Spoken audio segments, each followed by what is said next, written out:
Welcome to Open Forum in the Villages, a show where we talk about issues, clubs, and activities going on here in the Villages, Florida. This is Mike Roth on June 3rd, Open Forum in the Villages, talking to Linda Keenan. She is the president of the Writers League of the Villages. Thanks for joining me, Linda. You're welcome. Thanks for having me, Mike. Linda moved to the Villages from Connecticut 3 years ago, and since then she's learned to play golf. A lot of people in the Villages play golf, Linda, and joined 3 of 3,000 clubs. That makes you much smarter than me. When I was here the first year, I joined 19 clubs. Oh, wow. Way too many. I've cut down now. Linda is the president of the Writers League of the Villages. Linda, did you actually create the Writers League? It was created by Mark Newhouse in 2011. Okay. And Linda has a very professional background, originally as a paralegal, then an adjunct professor of history, a residential real estate appraiser, and country club business manager. Country club here in the Villages? In Connecticut. Oh, okay. After retiring from the legal field, Linda published 2 historical fiction novels based on World War II. As Linda wrote fiction, she found that intuition led the way and words began to flow. That's what she'll talk about today in her writing process. Linda, again, thanks for joining us. You're welcome. Why don't you tell our audience why you joined the Writers? Because I thought it would be fun and interesting, and it really has been. There are so many different types of people, from doctors and lawyers and Indian chiefs, some of everything. We actually have Indian chiefs in the Villages. Sure, yeah. Okay. I write fiction. Okay. I couldn't tell. Now, I want to go over to something you talked about earlier before we started the show. You told me that you have 3 I's that people need to use in writing. Can you explain that to us? The Yeah. first I would stand for? It's imagination, intuition, and intelligence. And we all have the ability to varying degrees, and those abilities can be developed in order to help you in your writing. Imagination is the ability to put yourself in another time and place, to feel like you're in someone else's shoes, or more likely in a lot of others, someone's shoes. And this ability is sort of like being an actor, and you can imagine what the character would be feeling and thinking, and then you just start writing. That's where intuition comes in. You imagine that you know what the character is going to do next and what they're going to say. Both of my books are really dialogue driven, and I felt like the characters were speaking through me, and I would just keep writing and writing. Can you give our listeners a clearer differential between imagination and intuition? Yes. Imagination is like having a dream. Intuition is like a future dream. Something that might happen that hasn't. Right. And they both seem very, very real. Okay. And the third I? Intelligence. That is more tangible and plausible, if you will.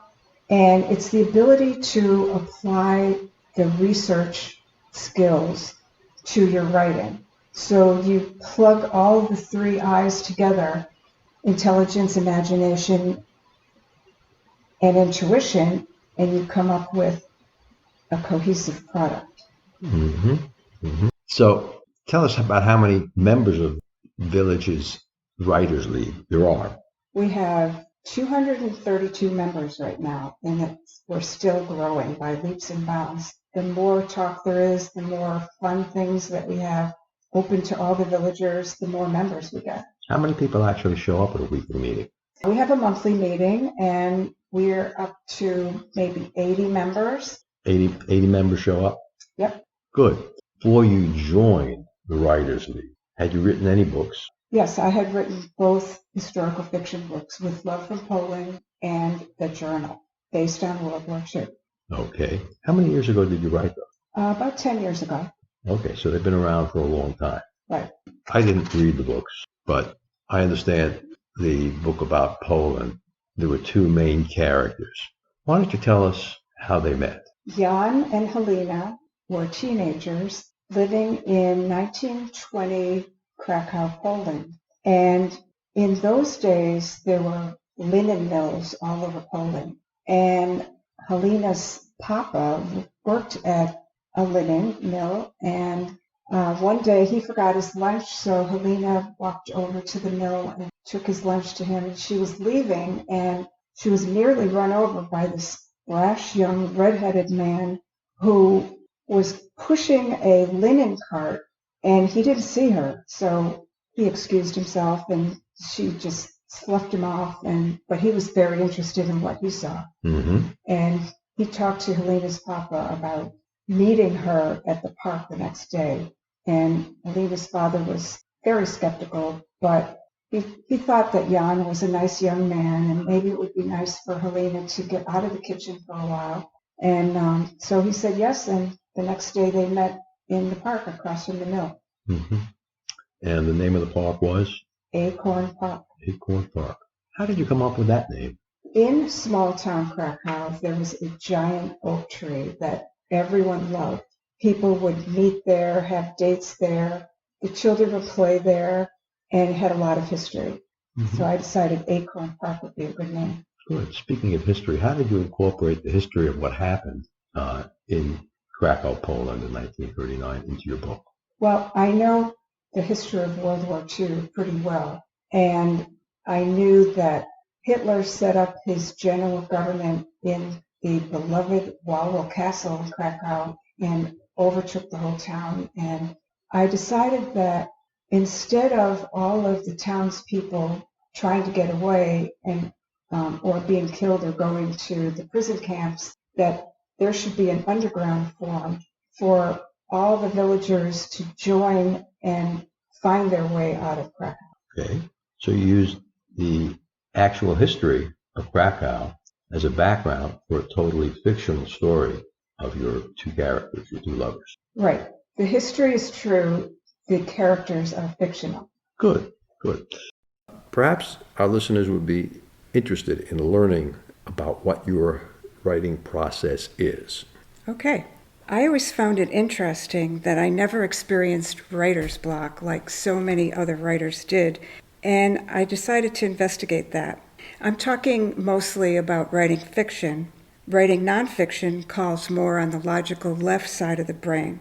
Writing fiction is sort of like free-form writing. I decide to write on a topic, and I start at the beginning of whatever that topic is. For instance, my first book, With Love from Poland, based on World War II, came out of my love of World War II history. My master's degree is in international history. Being that the war began in Poland, I decided to write about Krakow, Poland, where Hitler set up his general government at the beginning of the war. I created two main characters who lived in Krakow in their youth, Jan and Helena, and my story took off from there. What do you say to someone who's got the idea for a book inside their head, but they haven't put a single word on a piece of paper or typed it into a computer yet? Oh, you're talking about yourself, Mike? Could be, you never know. Could be a book about interviewing guests on open forum in the villages. Okay, so, a lot of people tend to procrastinate, and I'm one of them. And before I started writing my first book, I knew I wanted to write, and I thought, well, I don't know where to start. So I picked the topic. I knew it was going to be World War II, and I picked the topic of the Kinder train, where children were saved to get out of Europe during World War II. And as I started researching the Kinder train, all of a sudden I felt this surge of writing, and my intuition clicked right in, and I just opened with the introduction, and then I took off from there. The introduction really was summary of the whole book.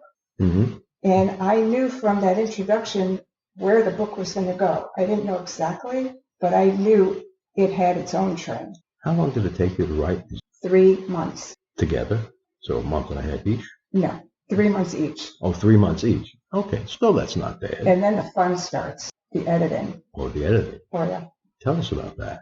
It's almost impossible to edit your own work because you don't see the errors because you're thinking about what you've already written. You're already part of that.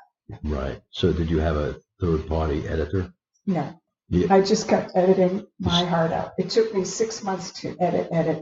Okay. So let's see what has happened. The first book you put out how many years ago? 8 or 9 years ago? Yeah. And self-published?